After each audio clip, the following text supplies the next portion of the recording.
क्रूरता को कवर करने के लिए बाबर कार्ड लेकर सामने आ गया है। पूरी खबर इस रिपोर्ट में देखिए आप।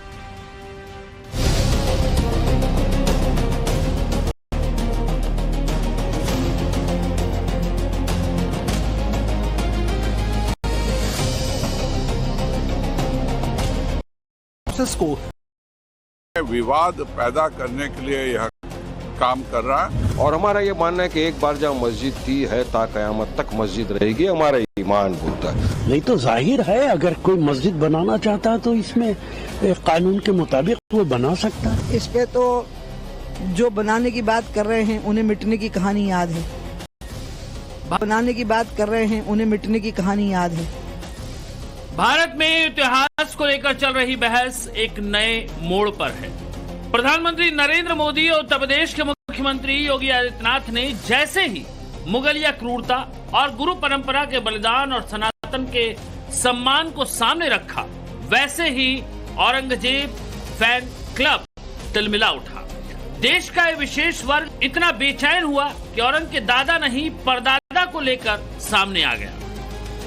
ये किसी से छिपा नहीं कि इतिहास की क्रूरता जब भी दोहराई जाती है, ये औरंग फैन क्लब छाती पीटने लगता है, जैसे सच आज भी उन्हें असुविधा देता है।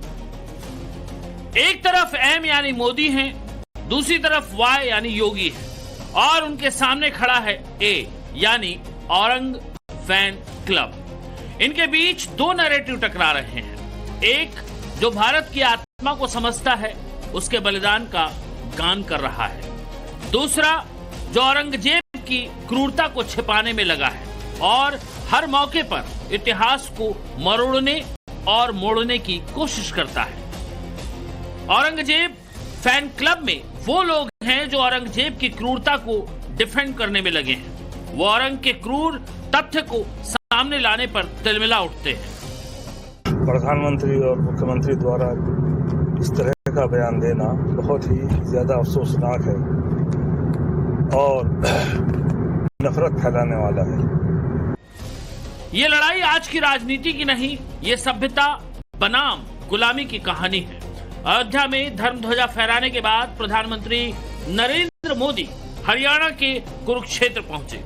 वहां पीएम मोदी ने गुरु तेग बहादुर के शहीदी दिवस के कार्यक्रम को संबोधित करते हुए औरंगजेब की क्रूरता और गुरु तेग बहादुर जी के बलिदान को याद किया और औरंगजेब के क्रूर सच को एक बार फिर देश के सामने रखा।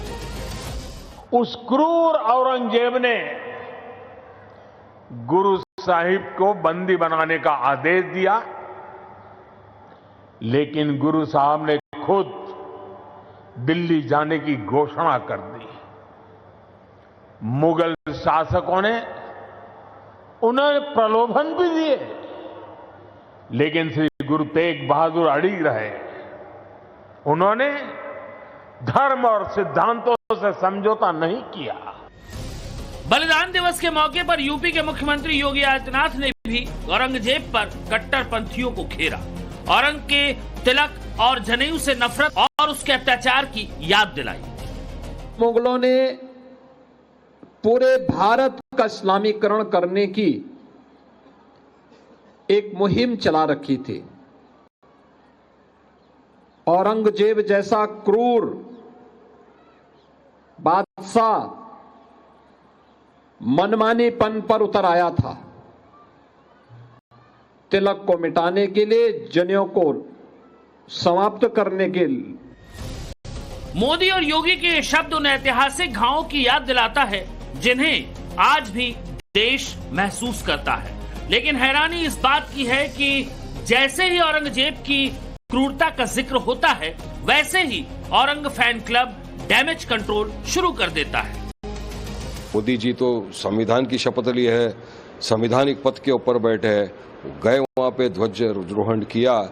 आप तो बोलते भी हो सबका साथ, सबका विकास, सबका विश्वास की भी आप बात करते हो, तो आप सिर्फ एक ही समुदाय के तो प्रधानमंत्री नहीं है ना, आप तो पूरे देश के प्रधानमंत्री है, आप तो मेरे भी प्रधानमंत्री है।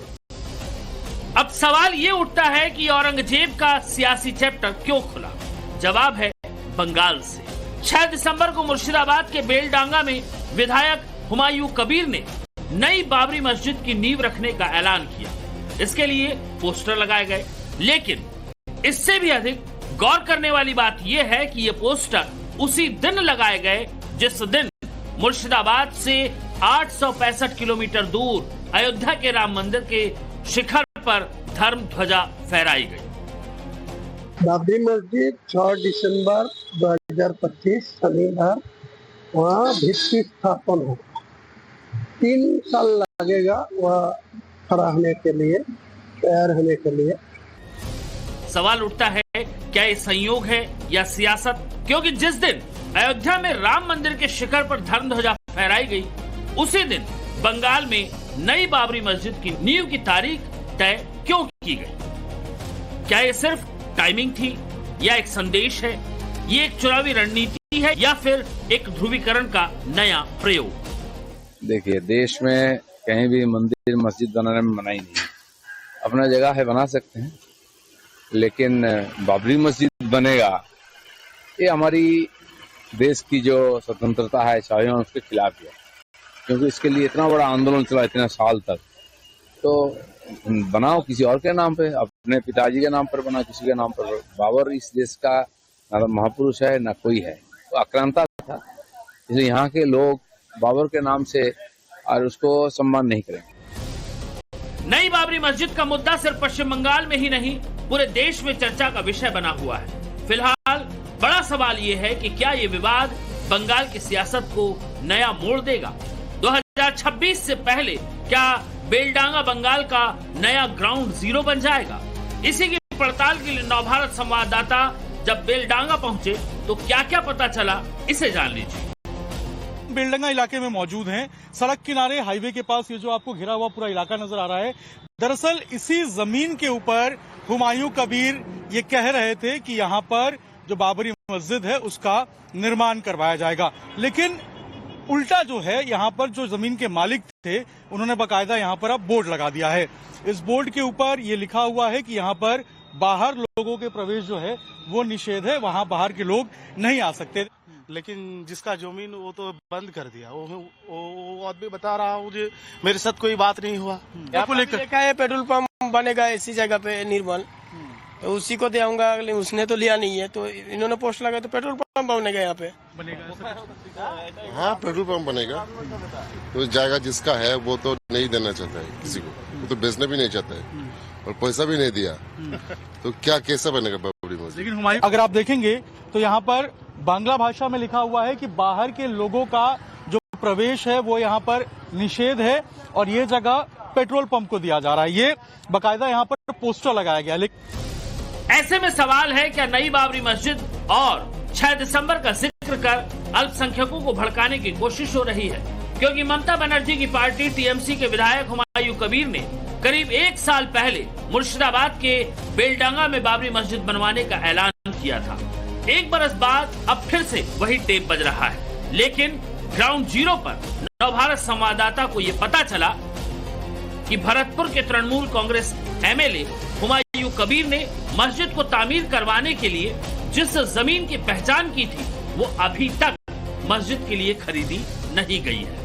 जमीन के मालिक के करीबी लोगों का कहना है कि अगर 6 दिसंबर को यहाँ मस्जिद की नींव रखी जानी है तो अभी तक जमीन क्यों नहीं खरीदी गई? ऐसे में सवाल है कि नई बाबरी मस्जिद की जो स्क्रिप्ट हुमायूं कबीर पढ़ रहे हैं वो उनकी खुद की है या ये टीएमसी की चुनावी स्क्रिप्ट है? क्योंकि खबर है कि बंगाल की मुख्यमंत्री ममता बनर्जी 3 दिसंबर को मुर्शिदाबाद का दौरा करने वाली है, लेकिन अभी इस मुद्दे पर खामोशी बरत रही है। इसके पीछे वोट बैंक का डर है या कोई सियासी रणनीति, ये ममता के मुर्शिदाबाद दौरे के दौरान साफ हो जाएगा।